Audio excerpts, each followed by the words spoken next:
Hi everyone, welcome to our channel SusChains. I'm Feyza. I'm Serasu. We are two business professors from Canada that research topics related to supply chains and sustainability.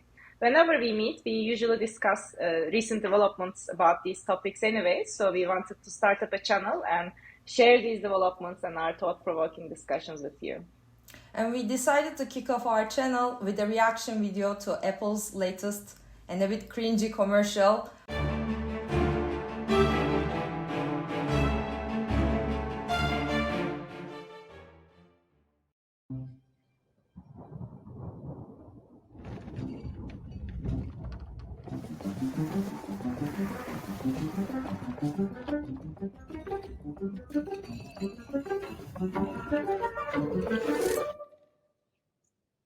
I hope we didn't keep you waiting. Mother Nature, welcome to Apple. How is the weather getting in?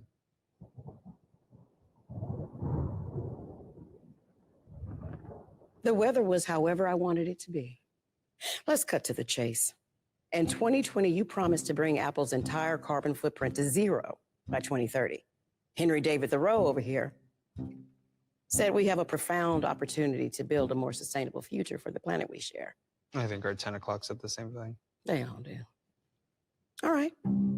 This is my third corporate responsibility gig today, so who wants to disappoint me first? So I think here, right from the beginning, it's a great marketing trick in the sense that we have seen all these pledges and reports from many companies, and they're all talking about giving promises for the next 20 years, next 50 years. As the concerned consumer, or in our case, like sustainability professors, we are already very skeptical about, what can Apple deliver. So it's just Mother Nature is speaking on behalf of us. I mean, in our lectures too, right? So we discuss sustainability reporting is the first step in achieving our goals and the reductions or targets that we are setting, perhaps. But always have to carry a skeptical look as well. And I think this position really mimics as customers how through, years of greenwashing and, false claims that we've started feeling a bit pessimistic about big companies' claims to sustainability. Well, we've got some updates we're excited to share with you. Materials, status. Is there a materials person here? Yes, we are in the process of eliminating all plastic from our packaging by the end. Let me guess. 50 years from now when someone else is left holding the bag? By the end of next year, actually. And we're also currently using 100% recycled aluminum in the enclosures of all our MacBooks, Apple TVs, Apple Watch. What about iPod Shuffle? It's a joke. Don't you people make Ted Lasso? Oh, that's a different. Yeah, maybe somewhere around here we can cut it to talk a bit about materials. I mean, sustainability is a long checklist, right? So it is a combined effort in multiple domains, and materials for a company like Apple is building a lot of products that use a lot of raw materials is definitely a critical area of concern. So it's, I think, good that they are showing some effort in reducing the impact for their materials use. And I think some of the claims they make here are good in the sense that they are talking about full scope or 100% targets. I think it was Steve Howard's or IKEA's former chief sustainability officer's TED talk that he's talking about going all in on sustainability and setting 100% targets or not leaving yourself, any excuses or a room for just not committing to your claims is a good effort. I think it makes sense to start from the raw material, right? This is how we discuss in the classes. The whole supply chain starts with the raw materials. I 100% agree. But so they talk about eliminating plastics, but then they do not comment on what they're going to replace it with. So you cannot completely get rid of the packaging. What will be the environmental consequences of that new material? So it was like a good step in the right direction, but I wanted to see more. Definitely, I agree. And, we talk about the hierarchy of efforts towards sustainability. And in this scope, we first want to do, avoiding or reducing our impacts or material use before we start talking about maybe recycling. So if you, as you said, you might be, replacing or eliminating material, but is it like 100% eliminated, or is there a substitute coming in that we're really not sure about the impacts of? Or in terms of plastic too, right? Recycled aluminum, it's like you can see what it's a substitute of, and it is like you have the comparison there, but with eliminate plastic, you don't know the other side of the story. Yeah, exactly. We're also phasing out leather in our iPhone cases. What about Brando over there? They phasing you out too? Oh, Okay, so for our younger reviewers, I think here they are referring to Marlon Brando, the actor who played The Godfather. But even before that, he was a very handsome actor wearing all these, bad boy type and like leather jackets. So it's just like a point where they make this hypocrisy, right? You're saying one thing, but then wearing leather type of thing. But it was just kind of like a bit unfortunate here because Brando himself was an indigenous rights activist and an environmental activist as well. So I didn't see like that reference is amazing. What's next? electricity. Electricity? We're operating on 100% clean electricity. What runs on 100% clean electricity? Every Apple office, store, and data center runs on clean electricity, thanks to you and your powerful wind and sun. Yeah. So now we're talking about the percentage target and 100%. So from those senses, it checks the box. But is it really possible to run 100% on clean electricity? So that's the question here. I mean, electricity is a huge part of our global carbon emissions. So we definitely should be showing efforts to reduce our impact there. It's like more than a quarter of our emissions come from electricity. But when they talk about 100% clean, is Apple going to generate the entirety of it? Are they building, solar panels or clean energy generators to cover their entire demand, or where is it coming from? Yeah. And Apple offices are already carbon neutral. This building is carbon neutral? Oh, yeah, we do it with a mix of clean energy and eliminating greenhouse emissions. It's kind of like if you were to... You're seriously explaining carbon neutrality to Mother Nature? Right, no, I'm sorry. You want to tell me how photosynthesis works too? Don't. I think following this, it's just combining with 100% clean electricity and tying it to carbon neutrality actually just immediately brings those controversies to your mind again. We all know electricity is not 100% clean generated in the world. So Apple Store being run on clean energy means they're going to buy certain credits for these, maybe renewable energy credits, so they will just buy it from elsewhere. So it's not really changing anything in the global supply mix of energy. So it's part of an accounting trick rather than really eliminating your dirty energy generation. Also, over 300 suppliers have committed to using 100% clean, renewable electricity. So first thing I want to say about this is that it's great that they're working with their suppliers. That's another common theme that we keep emphasizing in the class. It's just like if you just focus on within the boundary of your organization, the things that you can achieve is limited. But then, especially for a company as big as Apple, their impact through their suppliers and so on and so forth would be tremendous. However, this particular claim, if I just take the face value of it, right, over 300 suppliers are committed towards clean energy. First of all, they have more than 700 suppliers. So we go back and checked actually for you guys. It's just they have way more suppliers than this. And then we don't even know the breakdown of their current impact. So what if they're just, making this super clean for the suppliers that are already having a very lower impact or located in the countries that have heavy climate regulations, so they're gonna do it anyway, so it has nothing to do with Apple, and they're in their volumes. So the tiny parts might be super clean, but what about the mass producers of their touch screens and chips and so on and so forth? How about them? So by just this claim, it is very hard to see how big of an impact will come out of this. But thumbs up for working with the suppliers. Actually, I also want to point out here that, again, just bringing it back to our 100% clean discussion, right? So over 300 suppliers committed to clean energy. And when you actually go to their report and look at the breakdown, actually where this clean energy comes from, we see that only 3% of it is through on-site renewable electricity generation. And then we are certainly using power purchases, credits, and renewable energy certificates to account for the rest. Yeah. What's next? Transportation. I'm proud to report that we're shipping more products by ocean rather than air, which reduces transportation emissions by 95%. 95%. Not too bad. I'm also So I was just like, okay, 95% reduction. But then when you break it down, they're saying that, okay, we are doing more ocean shipment in comparison to air.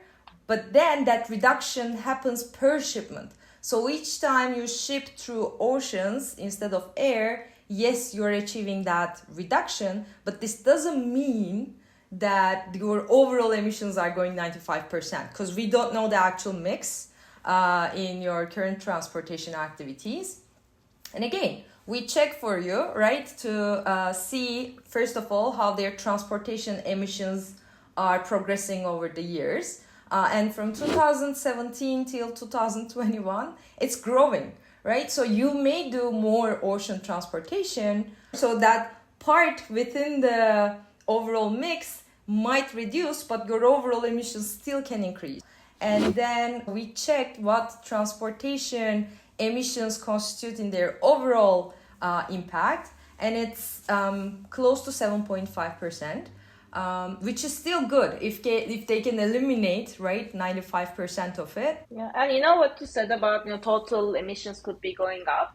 Actually, when you look at the trend of total GHG emissions from Apple throughout the years, we could see that it's been increasing. So definitely their overall commercial activity is growing. They're selling more products, and that reflects to their total emissions. happy to report that we're investing in projects around the world that protect the Earth's soil, plants, and trees. Everyone says they're planting trees. We've planted forests. Oh, hello. Where? Paraguay, Brazil. What, are you trying to save the tropical savanna? Yes. And we've also restored mangroves in Colombia, What else? grasslands in Kenya. Why? Our aim is to permanently remove carbon from the atmosphere. Well, I mean, forests are kind of plural of trees. So that was a bit funny. But in actuality, and they're right. So not every tree is equivalent from a carbon removal perspective.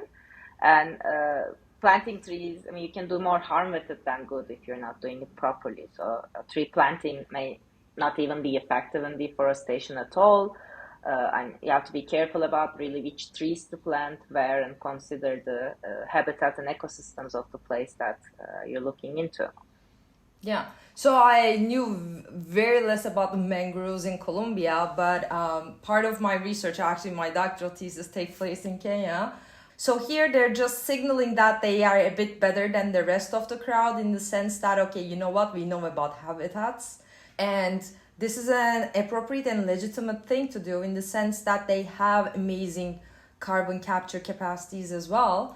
But in a different video, they mentioned that they plant these trees to sustain or supply their packaging. But it's just like here, they're just, packaging it as if they're doing it for the entire ecosystem. Well, but that kind of also brings us back to the hierarchy we talked about, right? I mean, reforesting or negating your impact, like leaving it untouched, these are all important, but isn't avoiding in the first place better and easier than trying to redo everything? And maybe we might not even be able to restore it to its full extent. Definitely, right? So when they say like, okay, we're not planting trees, we're planting forests. Forest is actually an ecosystem with its, like all the other flora and fauna and fungi and whatever. So are they actually planting squirrels in there too? Like, can they actually make a forest? Yeah, like some right points, some wrong points. I think all of the video can be summarized into this. Oh, and the permanently removing carbon thing, right? Yeah, So they that already... became very big, right? So you've seen the tweets about it, like Yeah. how are we gonna live without carbon?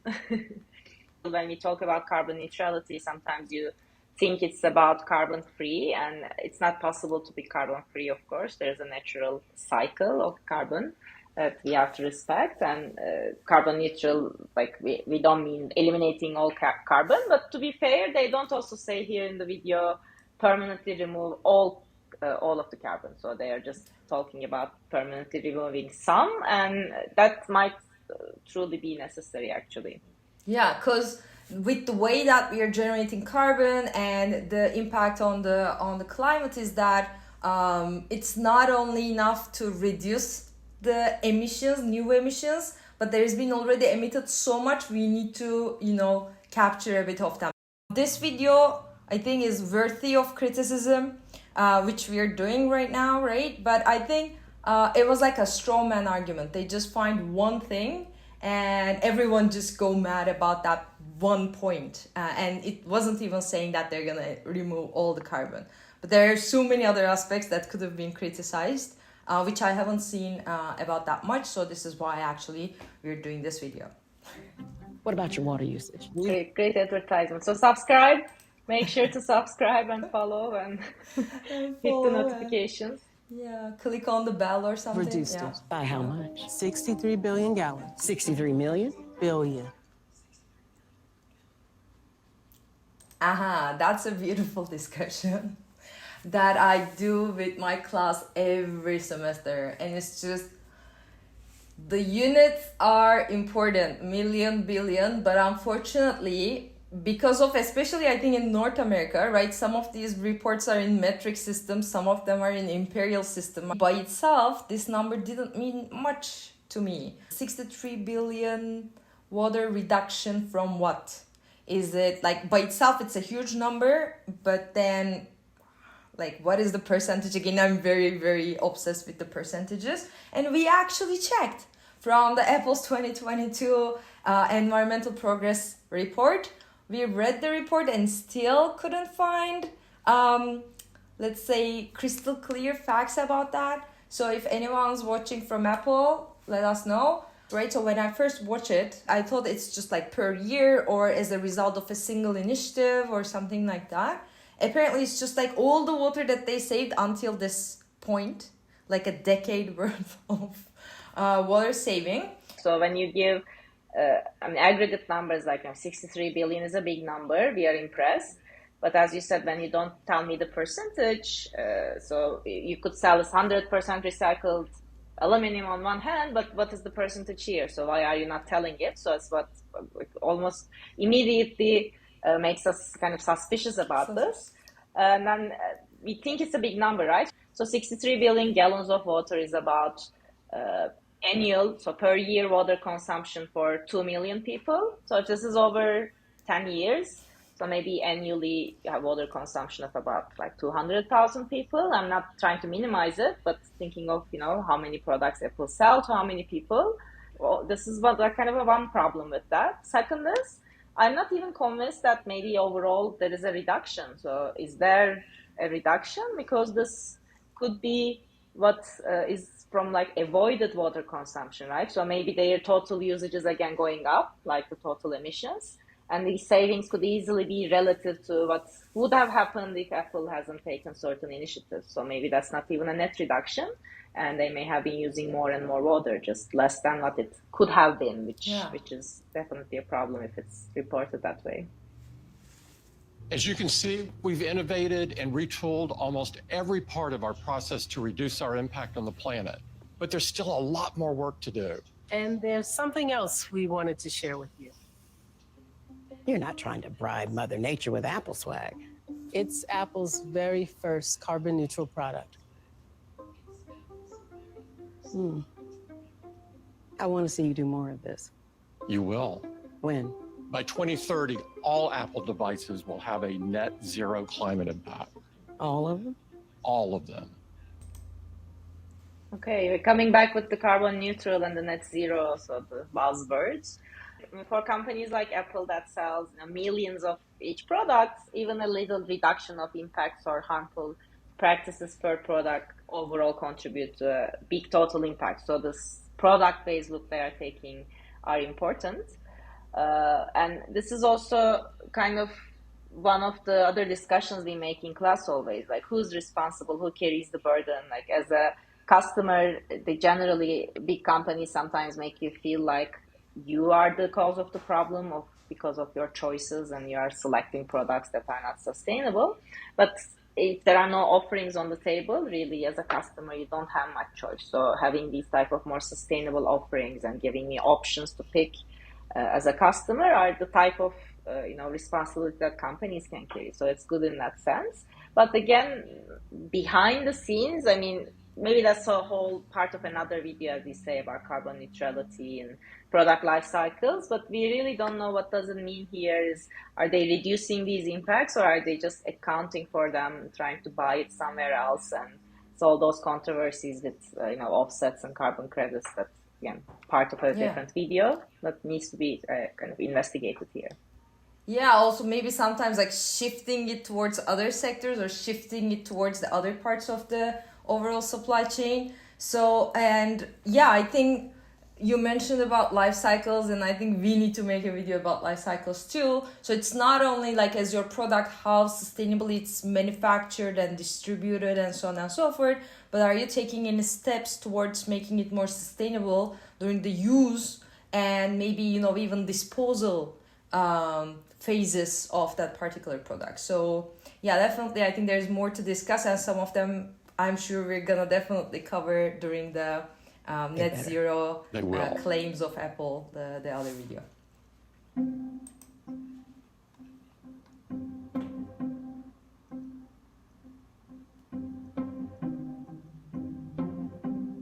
Okay, good. See you next year. Don't disappoint your mother.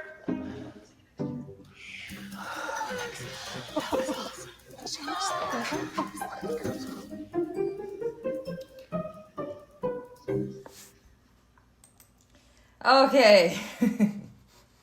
So let me just stop sharing this and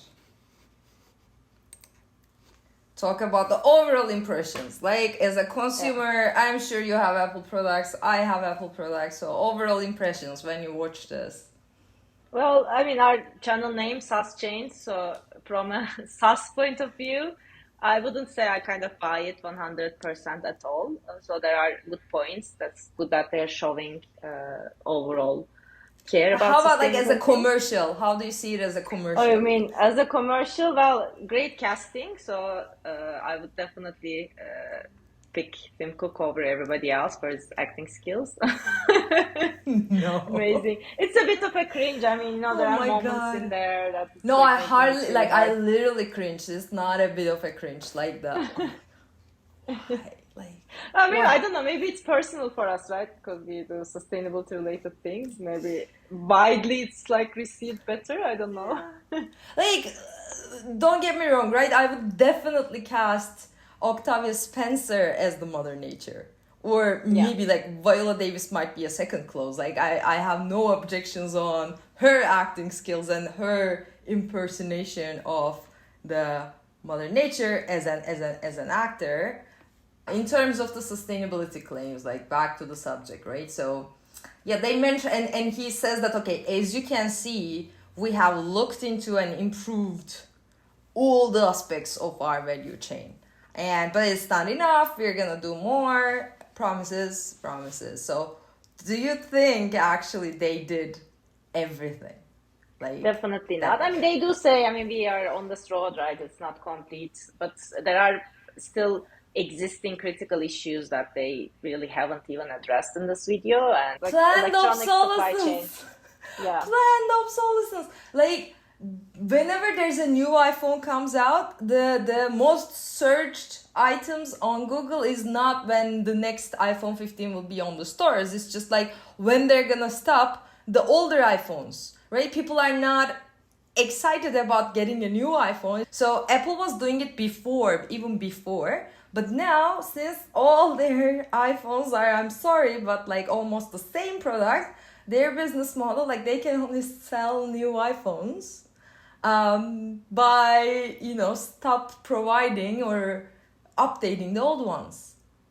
Yeah, true. And that's like just one part of it you're reflecting with the, you know, consumer use phase and that impact. And the entire electronic supply chain is, you know, riddled with issues starting all the way down from the raw materials. You know, we talked about recycled aluminum here, but is it the only source or only mineral or only metal Apple is using? What about the cobalt and cobalt supply chain and cobalt mines? So there have been lots of problems related to child workers and even, I believe, a lawsuit about this, right? Yeah. So in the lawsuit, like the I think the accusations have been discharged, but the judge actually says that, okay, it might be the case that Apple actually purchased it from a company who purchased the cobalt from another company who purchased it from another company, and so on and so forth. But this long chain of contingencies, like you cannot backtrack, and hard evidence and whatnot. So we are not legal experts, okay? And literally, we are not rich, so Apple, don't sue us. But here, like when you talk about long chain of contingencies, that judge referring is literally a supply chain, right? And when we talk about sustainable supply chains, no matter how many middle companies that you put into, if the product that you're using or maybe a component that uses another component that uses a raw material is associated with child labor or harmful practices and so on and so forth, it is still kind of your responsibility to reflect on these things. And so actually Apple, and then I go and check, right? So if they're doing anything about it. So they announced, I think very recently, that they're gonna use only recycled cobalt from this point on. And I think it's a very important step, but they're not mentioning it in this video because it might bring attention to their previous falls. But people who are actually researching cobalt and cobalt supply chains says that there is no such thing, a clean cobalt supply chain. It's not particular to so many of these metals and minerals that go into electronics. I know it from our research in looking into clean energy technologies, as they are common raw materials there too. They are heavily geographically concentrated in certain regions of the world. So it's not like we have reserves everywhere and you could just pick and choose, you know, where you're going to mine this from. So if you use the virgin material, have to mine it from the Earth's crust, then you go to those locations where the mines exist, which might be riddled with all those problems. So using a secondary source of supply like recycling is actually definitely a step in the correct direction. So I hope they can make that a reality very soon. And the 100% clean energy, so I'm still a little bit like bugged about that and, you know, breaking it down and how they're sourcing that 100% clean. What about when the consumers are using these products? So what do they consider for, you know, when I'm charging it with, say I want to charge it with a diesel generator I ran in my backyard, how are they going to, you know, prevent me from doing that? So those aspects, maybe we should talk more about them. Yep. Okay, so we're going to do it in our next video. Stay tuned. Subscribe, like, and share this video as well. Take care.